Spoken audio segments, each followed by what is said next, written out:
Nongpok Chingu Thong Maitei Laikol Thalo Sipilok Seloi Lamai Chingdalaiba Ima Laisem Inaat Loisangi Makada Chalaigadaba Pali Inaat Siloi Sintam Sangi Nauna Saba Cultural Degree College ki building among asi Achamba Thoram Amagaloina na Sak Fong Krei Loisanga Sigi Thomi Sing Amadi Committee ki members Sing Yauna Bangtoki Pathoramaduda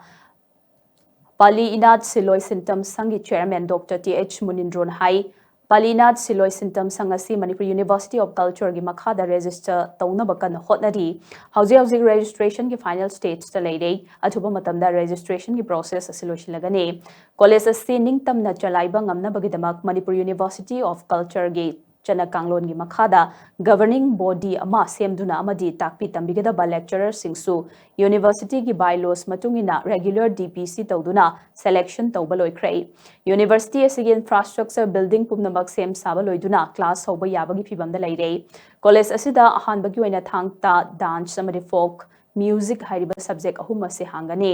aduga academic session na chatliba chahi asidagi hauna papandam thamli haina mahangna haikhi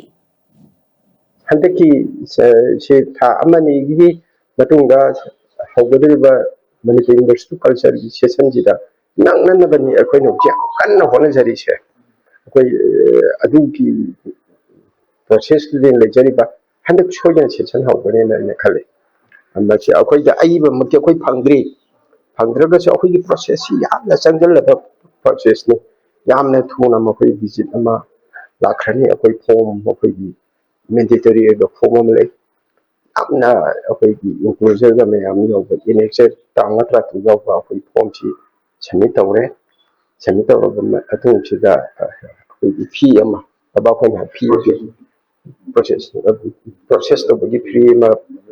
30,000 ni akoi piri ni adu piri ba matung chi da akoi gi most likely next week te dia akoi la kani na khali